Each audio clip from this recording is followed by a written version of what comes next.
Hey guys, last week we looked at World War II from a military perspective, looking at how the United States fought both in Europe and in the Pacific. This week we're going to stay with World War II, but we're going to switch perspectives. And instead of looking at all the fighting going on around the world, we're going to look at what was going on back in the United States and how World War II affected U.S. society from the years of 1941 to 1945. Here are your video goals. We're going to be looking at how different groups were allowed to serve in the military, how the United States was able to fund the war, and how the United States found new sources of labor to work during the war, along with some other stuff. The first question we're going to look at is who was allowed to serve in the United States military. So during the war, 16.4 million people served in the military. And that's over 12% of the population. And this is not just people fighting. Of course, there were millions of soldiers actually fighting in Europe and in the Pacific, sailors and pilots and stuff like that. But there were also millions of people who worked for the army who did other stuff. People who built bridges or cooked food or signed papers, all sorts of stuff. Millions of different jobs had to be done. And the main group of people who served in the army were the 15 million men who served in non-segregated units. And these were people from Europe, white soldiers, and also Latino soldiers. People with ancestors from England or France or Germany or Eastern Europe or Latin America were all allowed to serve together in mixed units. And this was important because it brought together a lot of different people from all over the United States to work together for a common cause. But there was also about 1 million people who served in segregated units. These were isolated from the rest of the army, and people of all one race worked together in different groups. The largest segregated group were black soldiers. There were 900,000 black people in the U.S. military, and some of them were allowed to serve in combat roles, but most of them were given less prestigious jobs. Black soldiers were often forced to work as cooks or as sort of the low jobs around the camp. And they were also given worse living conditions and fewer opportunities for advancement in the army. Similarly, about 100,000 Asian or Native American soldiers were forced to work in segregated units as well. And so this is interesting because for most of the US population, for people from Europe or from Latin America, this was an opportunity to meet people from all over the country and get to know people with different backgrounds. But for certain groups, Black, Asian, and Native Americans, this was just another time where they were cut off from opportunity. Additionally, there were about 250,000 women who worked for the military, and they worked primarily in nursing jobs, but also other service jobs.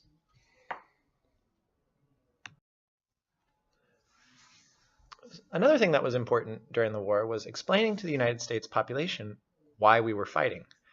When the war broke out in 1941, a lot of people were angry about Pearl Harbor, but had very little idea why we were actually fighting, especially why we were fighting in Germany. Japan attacks us, and the first thing we do is we start sending troops to Europe. Why does that happen? And so to help to explain this, FDR comes up with the idea of the 4 freedoms. And he explains to the people of the United States that we're fighting this war to protect human rights, to protect freedom, not just for ourselves, but for people all over the world. And the 4 freedoms that he talks about are the freedom of speech, the freedom of worship, And more interestingly, the freedom from want and the freedom from fear. So this means that people should be allowed to express themselves, people should be allowed to believe in whatever they want, people should be able to live outside of poverty, people should be able to live in a prosperous society, and people should be safe. People shouldn't have to worry about being killed or persecuted. And so, obviously, these are freedoms that people in Nazi Germany do not enjoy. And so, therefore, by saying that the United States is fighting for freedom, it gives us an explanation as to why US troops are fighting and dying in Europe. Also, though, so beside talking about this sort of high-level human rights type stuff, the United States relied on a lot of racist propaganda, especially in the fight against the Japanese. You can see an example there where it's showing material conservation, that is saving up resources, as a trap that will trap the Japanese. And you'll notice that the Japanese in this picture are shown as a rat with buck teeth and glasses. This is a typical racist portrayal of the Japanese during this time period, and it was used to motivate Americans to work hard to beat this enemy that's shown as being subhuman. So in order to justify the war, the US government used both sort of idealistic rhetoric about human rights, but they also relied on low-level racism to motivate people to fight. And one unfortunate corollary to American racism during this time period was the Japanese internment. So an internment camp is really just a nice word for a concentration camp. During the war, when the war first broke out, the United States government forced all Japanese residents to move into camps called internment camps. And these people were forced to sell their property and their homes, to leave the cities where they lived, mostly in California, and were bused or shipped in trains into the interior of the country. This was done because the United States was worried that the Japanese residents, many of whom were citizens of the United States and had been for a long time, they were worried that these guys might be Japanese spies. And so to make sure that they didn't spy on the United States, they were all rounded up and put into camps, oftentimes in the middle of deserts. This was challenged legally in the United States Supreme Court in the case of Korematsu versus the United States. And the Supreme Court decided that this was okay. The Chief Justice wrote an opinion in which he stated that the need to protect U.S. security is more important than individual rights. And this is a really sort of scary decision, because this decision still exists today. So if the United States were to, pick out some other group and target them and move them off to camps, they could use Korematsu versus the United States as legal justification for this move, because as the court decided, U.S. security is more important than individual rights. Now, this is all made worse by the fact that there is zero evidence of any espionage committed by any Japanese Americans during the war or before the war. So all of these people were moved for probably no reason. And the total count is about 120,000 people were forced to move by the United States government. And this is really interesting because one of the things the United States was fighting for, supposedly, was freedom from government oppression. But at the same time, the United States was oppressing a whole group of people simply because of their race. And so that's kind of an interesting irony. Another important thing that was going on the home front was war production. The United States had to make tons and tons and tons of stuff to win the war. The United States produced billions of bullets, millions of guns, tens of thousands of tanks and airplanes. It was a huge increase in production. And an important question is, how did we do this? How did we produce all of this stuff when just before the war we were in the Great Depression? And the way we did this is through government spending. The United States government spent billions during the war. At the height of the war, it was estimated that we were spending about $10 million an hour to fight the war, paying for millions of soldiers and thousands of factories to produce all the stuff that we needed. So the government would spend lots of money, and they would essentially pay companies like Ford or General Motors or big steel companies to produce tanks and airplanes and guns and stuff like that. Also, to make sure that there were enough resources to go around, the government started rationing supplies. And what this meant is that each person was only allowed to consume a certain amount of stuff. So families were only allowed to have a certain amount of metal, a certain amount of food, different kinds of food, to make sure that there was enough to go around for the war supply. And last of all, is to pay for all of this, the government had to go into debt. And they did this by using war bonds. And a war bond is where individual citizens loan money to the government, and then the government pays them back later with interest. So the only way the government was actually able to pay for all of this was by borrowing money from people. And what this meant is that the government after the war had to pay people back. And some people were able to make a lot of money off of the war. And last of all, the government needed new sources of labor to fill all these new factory jobs, plus all of the 15 or 16 million military jobs. The government had to tap new supplies of labor to make sure everything got done. One of the new sources of labor was women. So before World War II, it was pretty common for women to either do sort of domestic work, cleaning, cooking, or for richer women not to work at all. But during the war, for the first time, a lot of women started working in industry. And this was shown in government propaganda with the famous character of Rosie the Riveter, a tough woman who's ready to roll up her sleeves and start working in government jobs. And it's estimated that about 6 million people, 6 million women were hired to work in industry during the war. And that's a lot of people. In order to encourage moms to take up jobs, the government started funding childcare, which meant that moms with kids could put their kids in a childcare, in an affordable childcare place, a daycare, and then they could go to work for the day and earn money and help the United States win the war. However, when the war ended, many of these women, about 2/3 of these women, left the industry, and many of them were forced out to make room for the men who were coming back from the war. So this was a sort of temporary rise in female employment, but it was only a temporary rise, and it didn't last very long.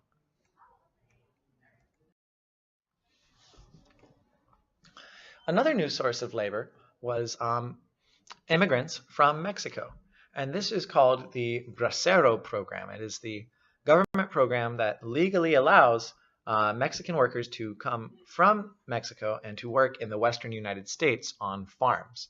And this is the beginning of a very important pattern of migration.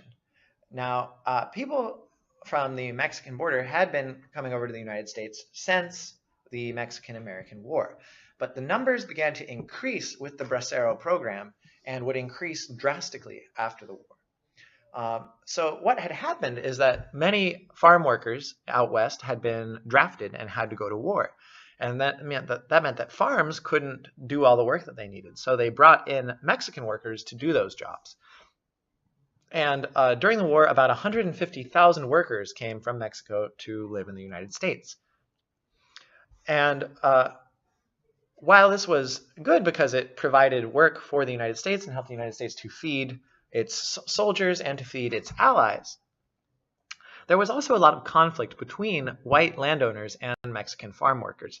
Essentially, once the Mexican farm workers came here, they were kind of powerless. White landowners could pay them very low rates, and give them very poor living conditions. And there wasn't really much else that Mexican farm workers could do once they came to the United States. So they were kind of at the mercy of white landowners, and they were forced to live pretty poor existences for a while after they came to the United States.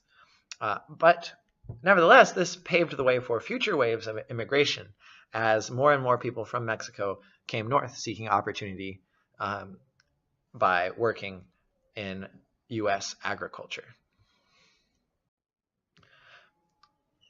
And the third big and important source of labor was migration from the South of Black Americans.